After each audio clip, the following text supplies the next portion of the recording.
ننګرهار کې د امنیت خوندیتوب لپاره د موټر سایکل سپرو منسوبینو 100 کسیزه قطه چې په ټولو اړینو امنیتي وسایلو سمبال ده جوړ او د جلال آباد ښار نهګونو حوزو کې په فعالیت پیل وکړ. د ننګرهار امنیت قومندانۍ د امنیت امیر مل پاسوال مولوي محمد طاهر مبارز وایي د دغه قطې منسوبینو ته په سم ډول روزنه ورکول شوې ده او کولی شي د هغو کسانو مخه ونیسي چې په جلال آباد ښار کې د غلا، انسان وژنې، اختطاف او نور امنیت اخلالونکو کړنو هڅه کوي. ښاغلی مبارز وایي له ښار وروسته به یو شمېر ولسوالیو ته هم د امنیت ټینګښت په موخه ورته قطې جوړې شي.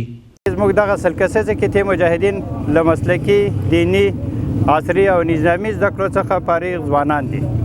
او په ټولو نظامي او عصري وسایلو باندې سمبال دي.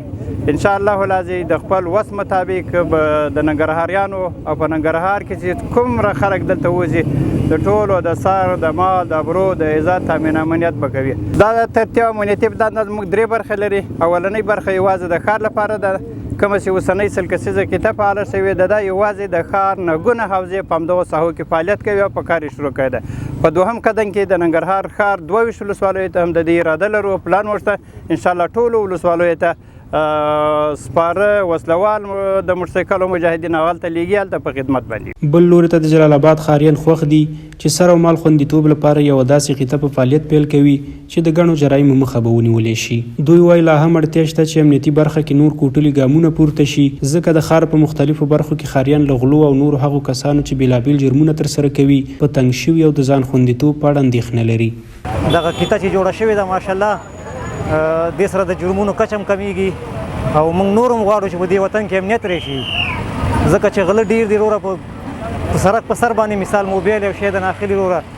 بس د هغې بس بیا څوک ګرځي نه او موږ نور هم غواړو چې د امنیت راشي او خدای دې ته نور هم ترقي ورکړي، پوه شي دا وطن د خدای آباد ولري. چې د قطې په جوړېدو سره په ښار کې د امنیت ثبات، د فتحګرو مخنیوی، د دهشت مخنیوی او د ښاریانو دپاره تګ او راتګ سهولتونه او فرصتونه برابر شو، کولی شي شپه ورځې په ډاډه باندې تګ او راتګ وکړو، په ښار کې د امن شپې تېرې کړو. او دې نه موږ ډېر خوشحاله دا خو بیخي به زوره ډېر ښه کار اوسه دې نه ایسه به د خیره د بیخي امنیت کېږي، د غله مخه به نیول کېږي، ځکه چې دا خو ډېر ښه کار اوسه موږ ډېر خوشحاله کېږو. بل لوري ته د موټر سایکل سپرو قطې منسوبین وایي په هر حالات کې به د خلکو امنیت ساتنې تضمین وي او په ورته سپارل شوي مسؤلیت کې به ناغېړي نه کوي. د دوی په خبره هغو کسانو ته به اجازه نه ورکوي چې عامه امنیت خرابوي او ښاریانو ته ستونزې راولاړوي.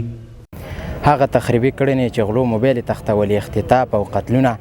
د انشاءالله موږ ولسونو ته ډاډ ورکوو 100% کې چې انشاءالله دغه کړنې به نورې نه ترسره کېږي.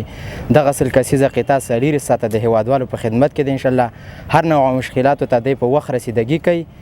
هغه غله او هغه ورانکاري چې په ښار کې ورانیا کول او هېوادوال یې تکلیفول د هغوی مخه به نیسو، هغوی ته به اجازه هېڅکله ورنکړو چې هېوادوال په تکلیف کړي. موږ ولس ته ډاډ او اطمینان ورکوو چې 4 ساعته موږ ستاسو په خدمت کې یو او زموږ په یو قطره وینه ستاسو خدمت کېږي، موږ ستاسو په خدمت کې آماده یو. د ننګرهار امنیت قومندانۍ مسؤلینو له ښاریانو وغوښتل چې د امنیت په ټینګښت کې ورسره لاس یو کړي او هغه کسان چې غواړي جرایم ترسره کړي ښاریان دې پر وخت دغه قطې سره اړیکه کوي تر څو یې مخه ونیول شي او ولسونه په آرام ژوند وکړي.